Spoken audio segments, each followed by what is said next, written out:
النعمان بذو لا تغني أني شفاعتهم شيئا ولا ينقذون إني ظل في ضلال مبين إني آمنت بربكم فاسمعون قيل ادخلوا الجنة قال يا ليت قومي يعلمون بما غفر لي ربي وجعلني من المكرمين ما أنزلنا على قومه من بعده من جند من السماء ما كنا منزلين إن كانت إلا صيحة واحدة فإذا هم خامدون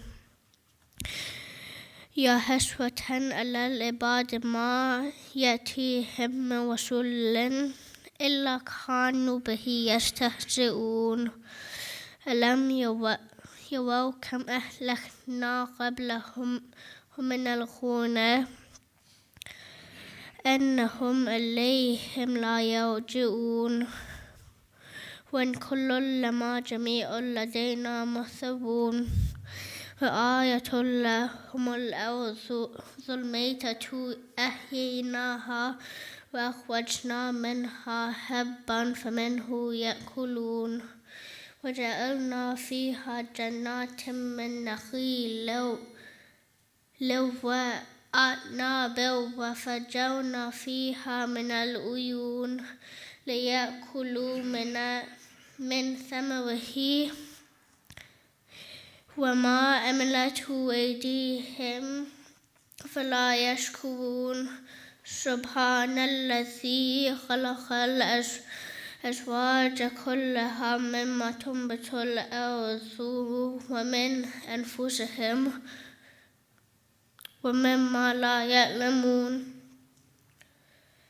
وآية لهم الليل نسلخ منه النهار فإذا هم مظلمون والشمس تجري لمستقر لها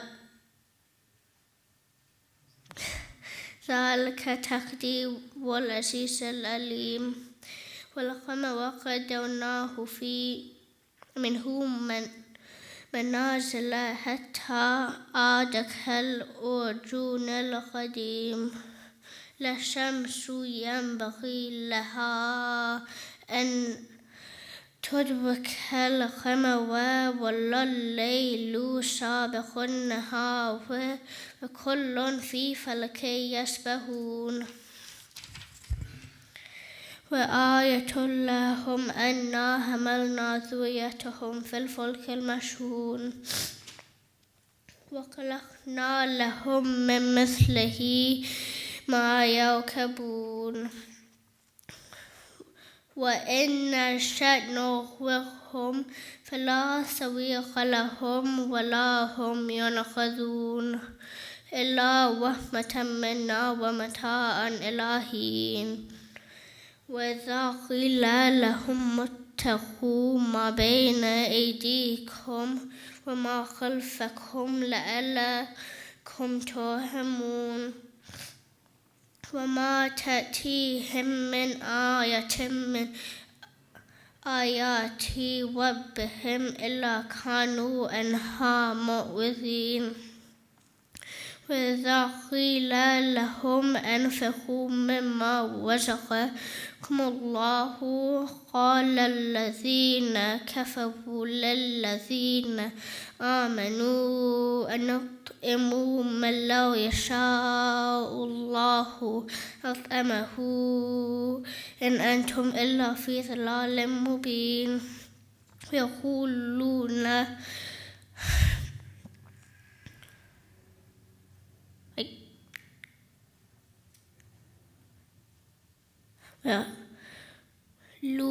متى هذا الوعد إن كنتم صادقين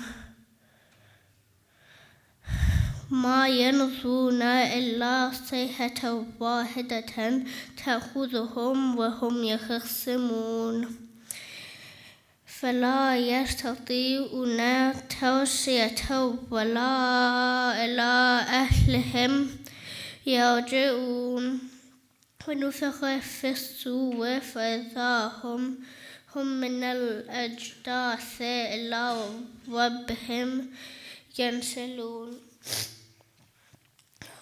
قالوا يا ويلنا من بعثنا من مرقدنا هذا ما وعد الرحمن وصدق المرسلون إن كانت إلا صيحة واحدة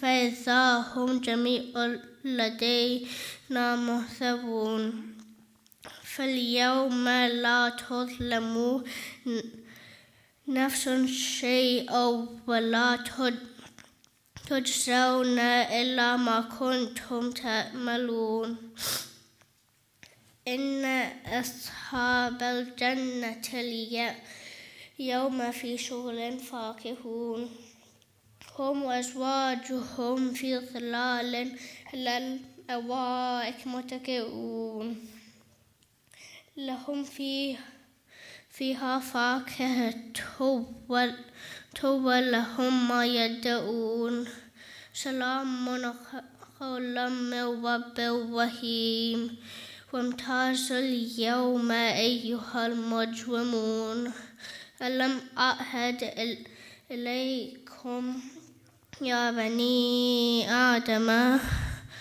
ألا تعبدوا الشيطان إنه لكم عدو مبين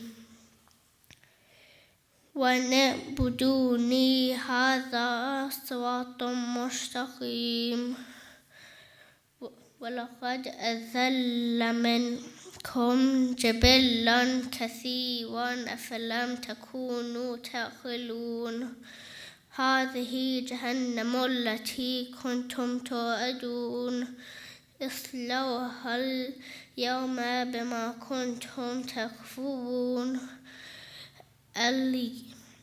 اليوم نختم على أفواههم وتكلمنا أيديهم وتشهد أرجلهم بما كانوا يكسبون ولو نشاء لطمسنا على أعينهم فاستبقوا الصراط فأنى يبصرون ولو نشاء لمسخناهم إلى مكانتهم فما استطاعوا مضيا ولا يرجعون ومن نؤمره ننكسه في الخلق أفلا يعقلون وما علمناه شيء وما ينبغي له إن هو إلا ذكر وقرآن مبين لينذر من كان حيا ويحق القول على الكافرين أولم يروا أنا خلقنا لهم مما عملت أيدينا أنعاما فهم لها مالكون وذللناها لهم فمنها ركوبهم ومنها يأكلون ولهم فيها منافع ومشارب فلا يشكرون واتخذوا من دون الله آلهة لعلهم ينصرون لا يستطيعون نصرهم وهم لهم جند محضرون فلا يحزنك قولهم إنا نعلم ما يسرون وما يعلنون أولم يروا الإنسان أنا خلقناه من نطفة فإذا هو خصيم مبين وضرب لنا مثلا ونسي خلقه قال من يحيي العظام وهي رميم قل يحييها الذي أنشأها أول مرة وهو بكل خلق عليم الذي جعل لكم من الشجر والأخضر نارا فإذا أنتم منه توقدون أوليس الذي خلق السماوات والأرض بقادر على أن يخلق مثلهم بلى وهو الخلاق العليم إنما أمره إذا أراد شيئا أن يقول له كن فيكون فسبحان الذي بيده ملكوت كل شيء وإليه ترجعون. اللهم صل.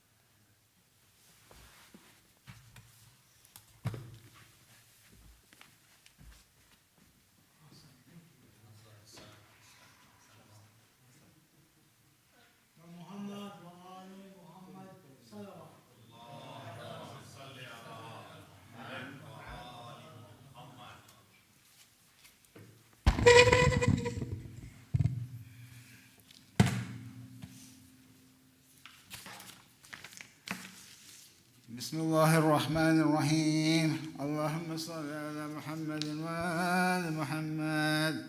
اللهم إني أسألك برحمتك التي وسعت كل شيء وبقوتك التي قهرت بها كل شيء وخذلها كل شيء وذللها كل شيء وبجبروتك التي غلبت بها كل شيء وبعزتك التي لا يقوم لها شيء وبعظمتك التي ملأت كل شيء وبسلطانك الذي على كل شيء وبوجهك الباقي بعد فناء كل شيء وبأسمائك التي ملأت أركان كل شيء وبعلمك الذي أحاط بكل شيء وبنور وجهك الذي أضاء كل شيء يا نور يا قدوس يا أول الأولين ويا آخر الآخرين.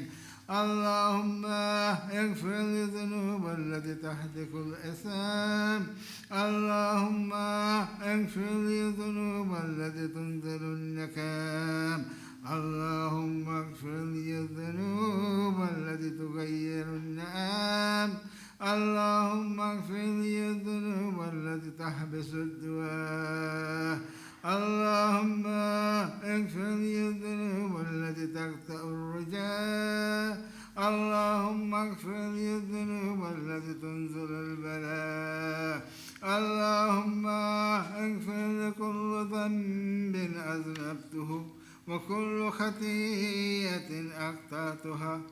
اللهم إني أتقرب إليك بذكرك واستشفع بك على نفسك وأسألك بجودك أن تدنيني من قربك وأن توزعني شكرك وأن ترحمني ذكرك. اللهم إني أسألك سؤال خاضع متضلل خاشع أن تسامحني وترحمني وتجعلني بك اسمك راضيا كانيا وفي جميع الأحوال متواضعة.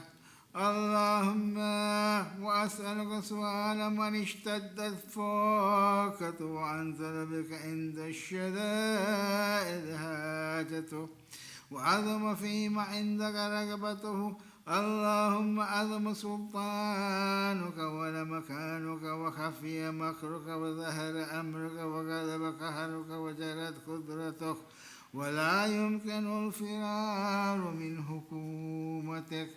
اللهم لا عدد الذنوب غافرا ولا به ساترا ولا شيء من أمرك به بالحسن مبدلا غيرك. لا إله إلا أنت سبحانك وبحمدك ظلمت نفسي وتجردت بجهلي وسكنت على قديم ذكرك لي ومنك. اللهم مولاي كم من كبيه سترت وكم من فاده من البلايا أكلت وكم من إثار وقيت وكم من مكروه دفعت وكم من ثناء جميل لست أهلا له نشرت. اللهم أعظم بلائي وأفرط بسؤالي وكثرت بأعمالي وكثرت بأغلالي وحبسني النافع بعد أملي وخذ الدنيا بغروره والنفس بجنايته ومثالي.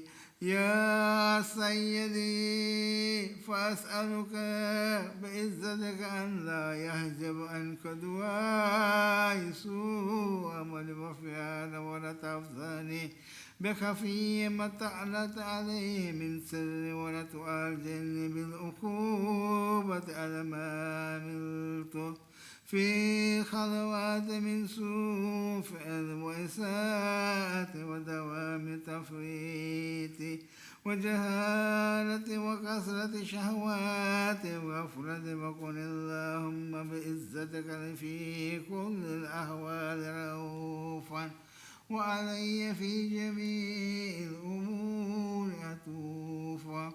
إلهي وربي من غيرك أسأل كشف ضر من نزل في أمري. إلهي ومولاي أجريت علي حكم اتبعت فيها ونفسي ولم أعترض فيه من تزيين عدوي فقرن بما أحبب وأسأله على ذلك الكذا فتجاوزت بما جرى علي من ذلك بعد حدودك وخالفت بعد أوامرك فلك الحمد علي في جميع ذلك والحجة فيما جرى علي فيه كذاك وألزمني حكمك وبلاؤك. وقد أتيتك يا إلهي بعد تقصيري وإسرافي على نفسي مؤتذنا نادما منكسرا مستقيلا مستغفرا منيبا مكرا مذعنا معترفا لا عدد مفر من مكان مني ولا موزن أتوجه إلي في أمر غير قبولك عذري وإدخالك إياي في سعة رحمتك. اللهم فاقبل عذري وارحم شدة ضري وفكني من شد وثاكي. يا رب ارحم ضعف بدني ورقة جلدي ودقة عدمي. يا من بعد خلق وذكر وتربية وبر وتغذية هبنا لابتداء كرمك وسالف برك.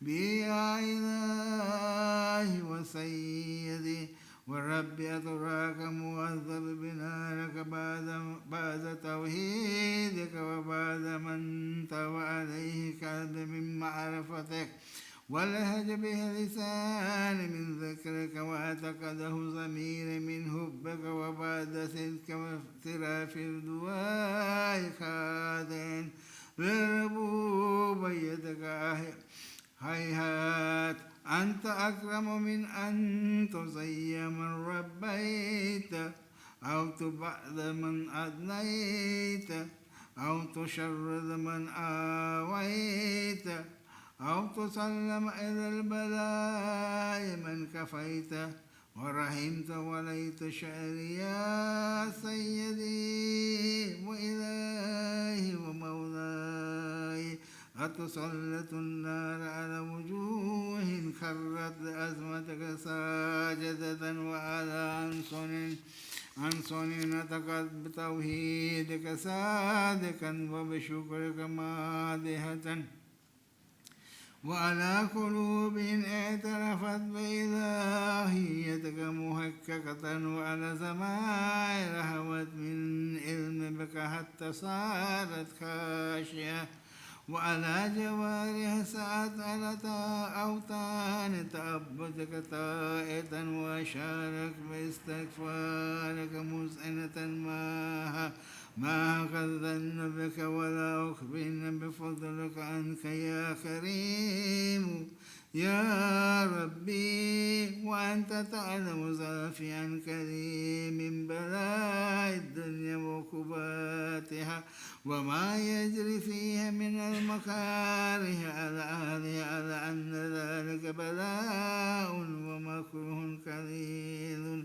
مكسور يثير بكاه كثير مدته فكيف احتمال البلاء الآخرة وجليل وقوع المكارم فيها وهو بلاء تطول مدته ويدوم مقامه ويخفف عن أهلها لأنه لا يكون إلا عن غضبك وانتقامك وسخطك وهذا ما لا تكون له السماوات والأرض يا سيدي فكيف لي وأنا عبدك الضعيف الذليل الحقير المسكين المستكين يا إلهي وربي وسيدي ومولاي لأي الأمور إليك أشكو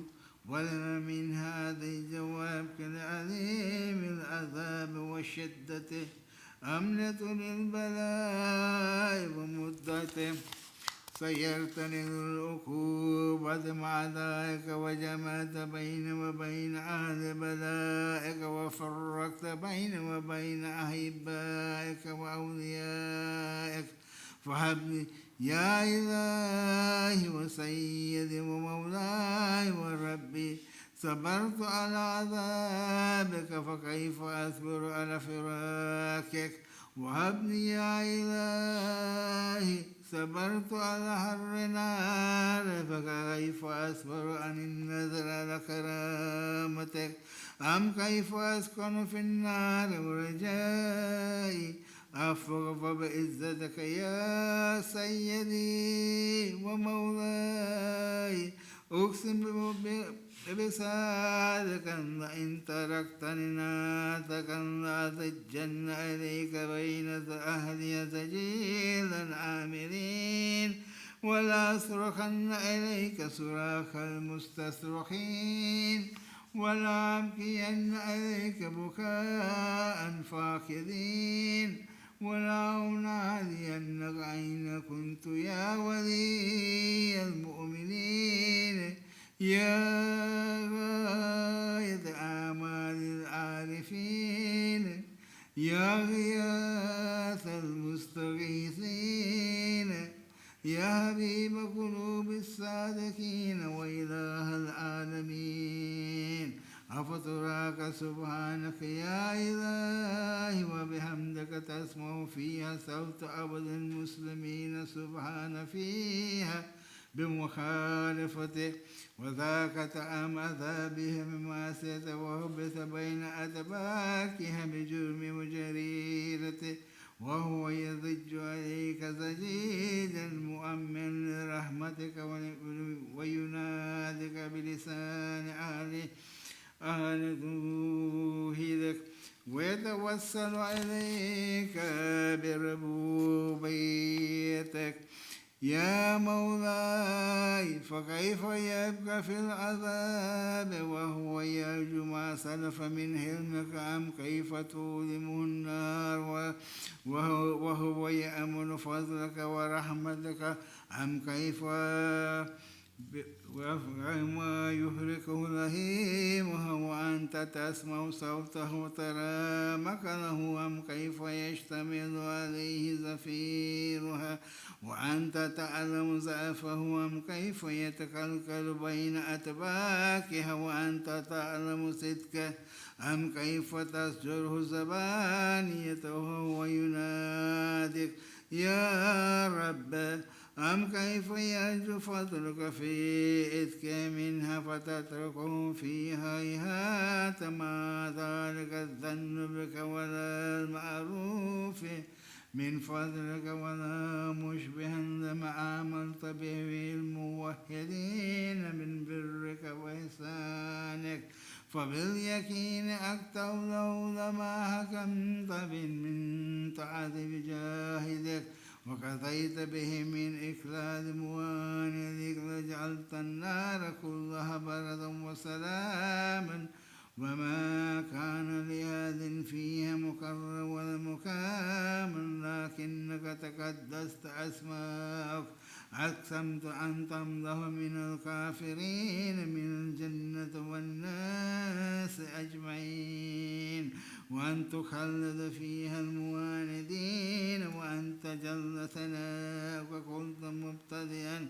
وتطولت بالأنعام متكرما أفمن كان مؤمنا كمن كان فاسقا لا يستوون إلهي وسيدي فأسألك بالقدرة التي قدرتها وبالقضية التي هتمتها حكمتها وغلبت من عليه أجريتها أن تهب لي في هذه الليلة وفي هذه الساعة كل جرم أجرمت وكل ذنب أذنبت وكل كبيه أسررت وكل جاهل أملته كتمته وأولنته وكفيته أو ظهرته وكل صية أمرت بإثباتها الكرام الكاتبين الذين وكلتهم بحفظ ما يكون مني وجعلتهم شهودا علي مع جواره وكنت أنت الرقيب علي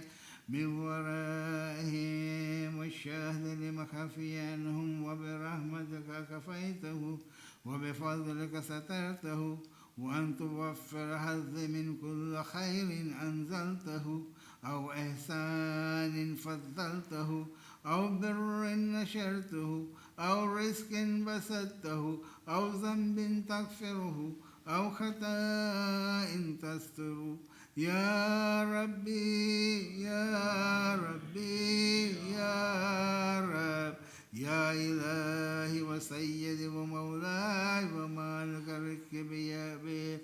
رك يا من بيد ناصيتي يا عليما بالضر ومسكنتي يا خبيرا بالفقر وفاك يا ربي يا ربي يا رب أسألك بحقك وقدسك وأعظم صفاتك وأسمائك أن تجعل أوقات من الليل والنهار بذكرك معمورة وبخدمتك موصولة وأعمال عندك مقبولة حتى تكون أعمالي وأورادي كلهم وردا واحدا وهذه في خدمتك سرمدا يا سيدي يا من عليه مؤبل يا من إليه شكوت أهوالي يا ربي يا ربي يا رب قل على خدمك جواري واشدد على العظمة جواني وهب لي الجد في خشيتك والدوام في الاتصال بخدمتك حتى أسأليك في ميادين السابقين وأسر عليك في البارزين وأشتاق إلى قربك في المشتاقين وأدنو منك ذنوب المخلصين وأخافك مخافة الموقنين وأجتمع في جوارك مع المؤمنين اللهم من أرادنا بسوء فأرده ومن كادني فقده واجعلني من أحسن عبادك نصيبا عندك وأقربهم منزلة منك وأخصهم زلفة لديك فإنه لا ينال ذلك إلا بفضلك وجد بجودك وأتف علي بمدك وفضل برحمتك واجعل لساني بذكرك لهجا وقلبي بحبك متميما من علي بحسن إجابتك وأكلني أسرتي واغفر ذلتي فإنك قضيت على عبادك بعبادتك وأمرتهم بدعائك وضمنت لهم الإجابة فإليك يا ربي نسبت وجهي وإليك يا ربي مددت يدي فبعزتك استجب لدعائي وبلغني مناي ولا تقطع من فضلك رجائي واكفني شر الجن والإنس من أعدائي يا سريع الرضا يا سريع الرضا اغفر لمن لا يملك إلا الدعاء فإنك فعال لما تشاء يا من اسمه دواء وذكره شفاء وتعاته غنى ارحم من راس ماله الرجاء وسلاه البكاء يا سابق النعم يا دافي النكام يا نور المستوحشين في الظلام يا عالما لا يعلم صل على محمد وآل محمد وافعل بما أنت أهله وصلى الله على رسوله والأئمة الميامين من آله وسلم تسليما كثيرا.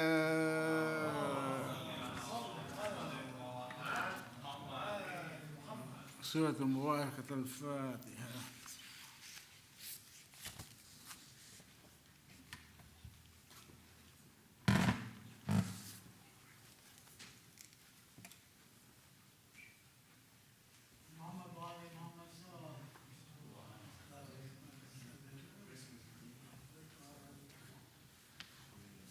محمد وآل محمد صلوات.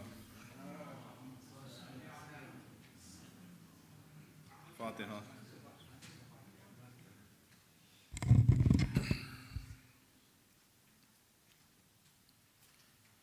करबला से जो कभी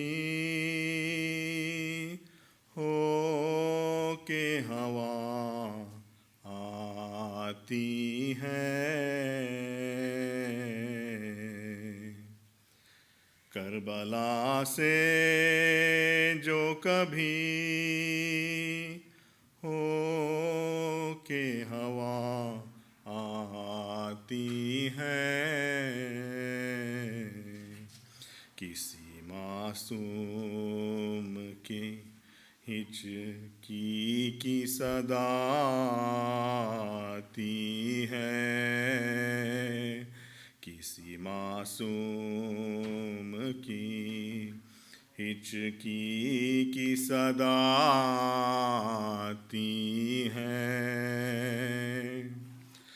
ہاں دھڑکتا نہ ہو مرخد میں کہیں قلب رباب، ہاں دھڑکتا نہ ہو مرخد میں کہیں قلب رباب، علی اصغر کی صدا آتی ہے، کربلا سے جو کبھی کوئی بیمار نہ پڑتا ہو تہجد کی نماز، کوئی بیمار نہ پڑھتا ہو تہجد کی نماز، رات میں بیڑیوں کی کیوں یہ صدا آتی ہے، کربلا سے جو کبھی ہو کے ہوا آتی ہے، کون سوتا ہے کنارے تیرے اے نہر فرات، کون سوتا ہے کنارے تیرے اے نہر فرات، تیری مٹی سے ابھی بوئے وفاتی ہے، کربلا سے جو کبھی، درود بر محمد و آل محمد.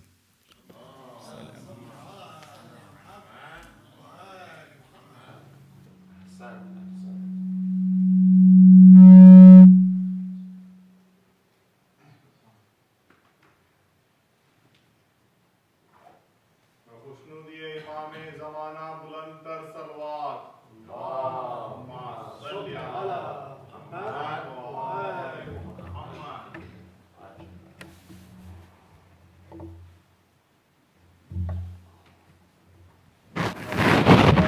انبیاء بلند تر صلوات، اللہم صلی علی محمد و آل محمد.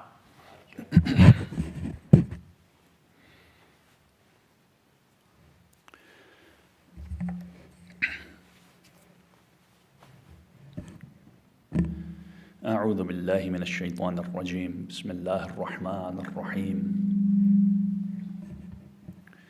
الحمد للہ رب العالمین وبہ نستعین، والصلاة والسلام علی خیر خلق اللہ ابی القاسم المصطفى محمد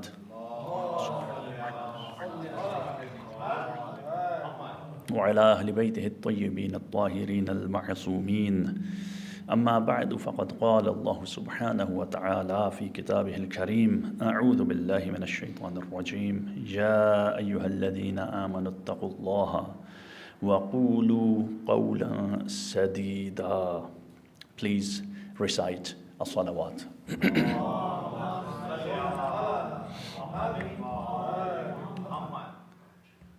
Respected listeners, dear brothers and sisters, Assalamu alaikum wa rahmatullahi wa barakatuh. We are living in a world that is full of disputes and disagreements. We see that there are different kinds of disagreements going on in different arenas, in the political arena, in the social arena. There are disputes about sociological concepts, social concepts, theological concepts. There are wars and battles going on. There are very serious brawls and squabbles going on between different political factions. And we see that this keeps on increasing and keeps on exacerbating. And in fact, it has been going on throughout the history of mankind. These quarrels, these disputes, these disagreements. And sometimes we wonder, when is this all going to come to an end? Is humanity ever gonna agree on important issues? Is there going to be a time in this world where there will be no disputes and no disagreements and no wars and no battles and no quarrels? Well, it will be, inshallah, the day the final Messiah returns. But today I'm going to take a look at the root cause of all the disagreements and disputes. And why did I start this lecture with this introduction, disputes and disagreements? You see, there was a man who long time ago told what is the root cause of all disagreements among among human beings. And who was that man? None other than our master, our Mawla, our Shafi', our intercessor, our beloved Imam whose martyrdom anniversary we are commemorating today, Imam Muhammed al-Taki al-Jawad alayhi salatu wassalam.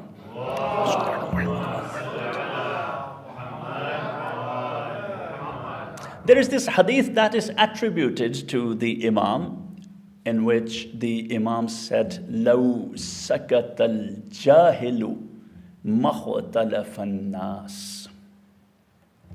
If the ignorant remained silent, there wouldn't be any disputes among people. The Imam told us the root cause of all disputes, all disagreements, all problems, and that is jahl. The speech of the jahil people, the speech of the ignorant is the root cause of all troubles, all ikhtilafat. And this is what I'm gonna unfold in this lecture today. But what I'm also going to do is to take a look at the life of the Imam, because there are some very important and significant historical accounts that I want to share with you today that happened during the lifetime of Imam Jawad alayhi salam and pretty much in the early years of his life. And they are very relevant to this hadith. So what I'm going to do during the next 40 minutes or so is the following. First of all, take a closer look at what is jahl. What do we understand by jahl, ignorance? And also in the light of the Quran, take a look at the different nations in the past, what kind of jahl they exhibited, and what were the consequences of that ignorance. And building upon that, I'll take a closer look at the early Islamic history and what kind of ignorance were exhibited back then, and what were the consequences, what kind of disagreements arose in the early Islamic history. And then that discussion will lead to the life of Imam Jawad alayhi salam, when I'll talk about the key disagreement and dispute that was about his imamah and what was the root cause of that. And after that, inshallah, I will talk about the life of the Imam, the kind of challenges he faced, and end this lecture with a brief eulogy, inshallah. But before I proceed, please recite a beautiful and loud salawat.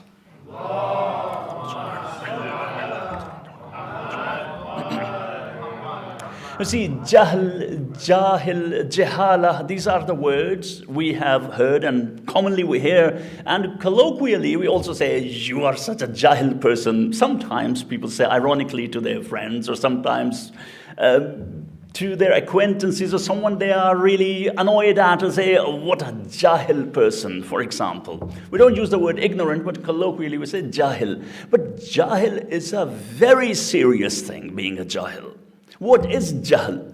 Usually, jahl is considered to be the opposite of ilm. There are 2 points of view in the Islamic literature. Based on the Quran and the Hadith, we understand that jahl, ignorance, can be the opposite of ilm, knowledge, or it can be the opposite of aql, which is casually or usually simplistically translated into English as intellect. But aql is slightly different than intellect or cognitive abilities. But that's what I'm not gonna get into that discussion. But generally speaking, jahl can be the opposite of aql or ilm. And most commonly, we see that it means not having ilm, not having knowledge. That's one definition of jahl. When we look in the Islamic literature, we come to know that there are 3 main definitions of jahl. Number 1, not having any ilm, any knowledge. Now, of course, it's relative. When you say any knowledge, of course, every person has some knowledge about some things. So when we say someone is jahil about ilm al-tib, medicine, someone is ignorant when it comes to the ilm of medicine. I am pretty much jahil when it comes to medicine because I don't know anything about it. And even all those anatomy and all those Greek names, they are so foreign and so difficult for me. So I'm jahil when it comes to that. Now, some people are jahil or ignorant when it comes to ilm al-fiqh. They don't know anything about it. And so that's one definition of jahl, ignorance. The second definition of jahl or ignorance is to have a belief about something that is not reality, having a sort of false belief, having a firm belief or a conviction about something which is not real, which is false, which is wrong. For example, the flat earthers are jahil people because they have a belief that earth is flat. But that's jahl, that's ignorance.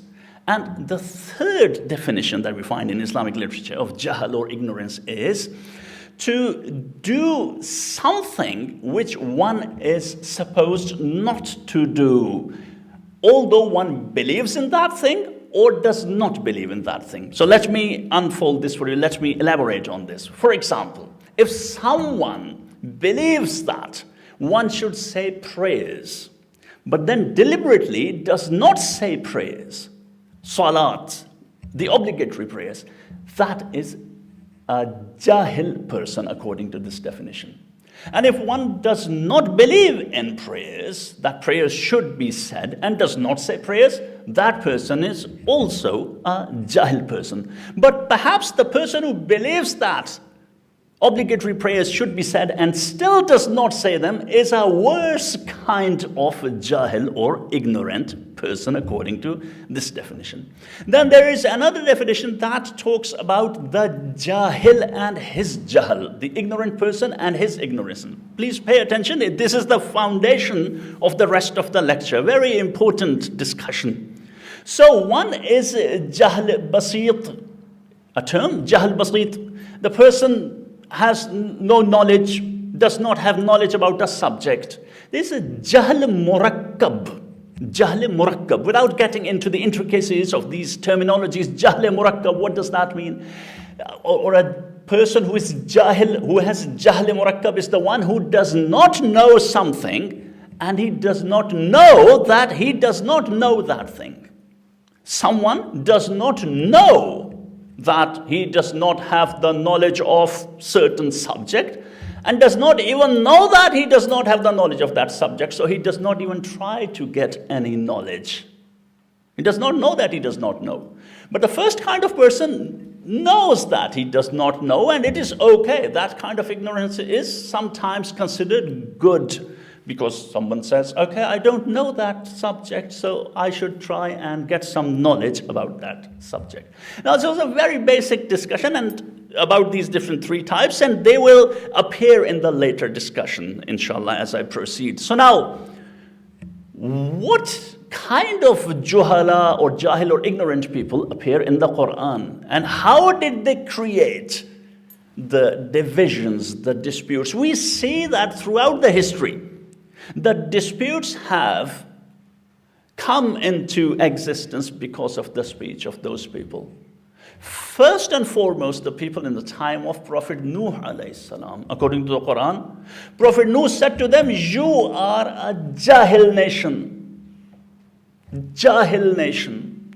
Why did Prophet Nuh alayhi salam say to them, you are a Jahil people or Jahil nation? Those were the elites of the society. They came to Prophet Nuh alayhi salam and said, we see that only lower class people have believed in you.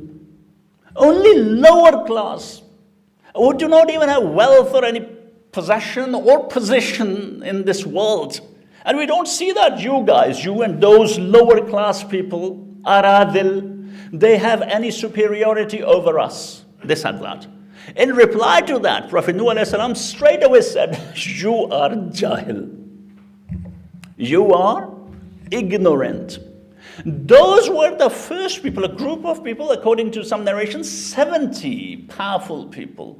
They created the division in the qawm of Nuh alayhi salam, among the people of Nuh alayhi salam.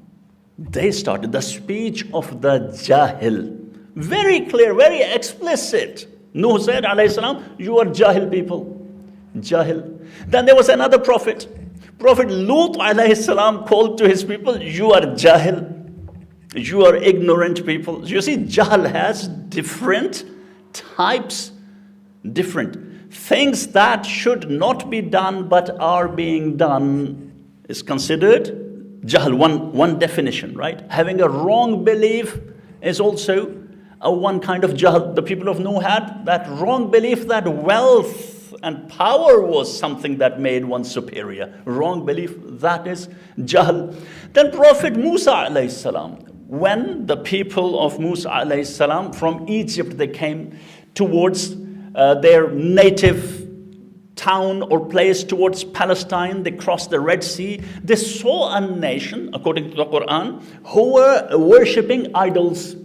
And they said to Musa alayhi salam, Musa, please make for us also idols, aliha, gods, like there are gods for those people, those idols. What a silly demand. And such a stupid thing, extremely stupid and ignorant thing to say. What word Musa alayhi salam used for those people? He said, you are Jahil. Now you see, someone says to Musa alayhi salam, after all that they have been through in Egypt, the oppression by the Pharaoh and all those things, they have seen the miracles and everything, and then they say to him, please carve out some idols for us. We want to do idol worship, such a grave sin. And Musa alayhi salam simply says, you are Jahil. You see, Jahl is a grave sin, apparently. A grave sin. This is ignorance. And there are several other examples of Jahl in the Quran, but I'm not going to talk about each and every verse because we have limited time. So you get the idea. Throughout the history, it was the Jahil's speech. And one prime example of that is Samiri. Samiri created the division among the people of Musa alayhi salam, the Israelites. It was Samiri, and you'll say Samiri, but he was very smart. Samiri was a very smart guy. He created this golden calf, and he created this division among the Israelites. But he was a Jahil. Jahil based on the definitions I just gave. Having wrong belief, doing things what one should not do, not having the knowledge. All three are true for Samiri. Samiri did not have the knowledge, true knowledge. What is Tawheed? What is the maqam of Musa alayhi salam? What's the maqam of the wasi of Musa alayhi salam, Harun, who was present there? But he did not listen to Harun. After that, he did what he should not have done, created that golden calf.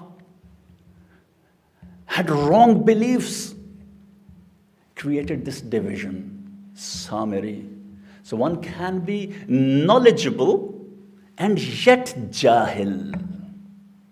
One can be knowledgeable and yet be jahil and ignorant and create divisions among people.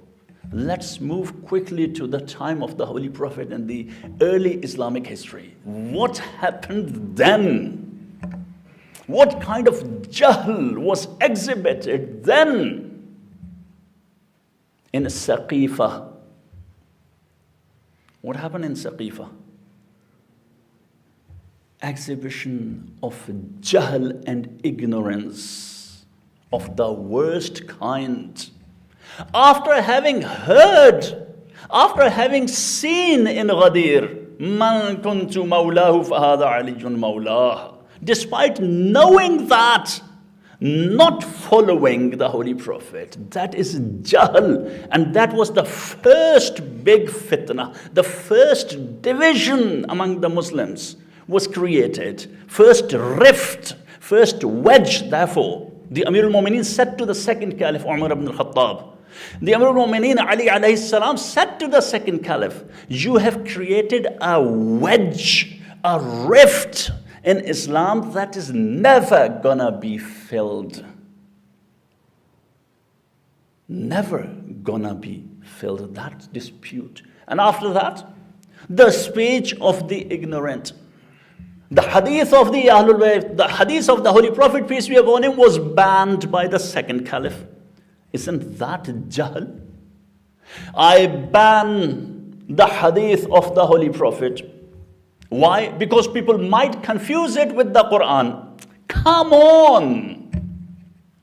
Even we who are non-native Arabic speakers, we can clearly see that hadith has a completely different tone and words than the Quran, that is the speech of God, the word of God, Allah subhanahu wa ta'ala.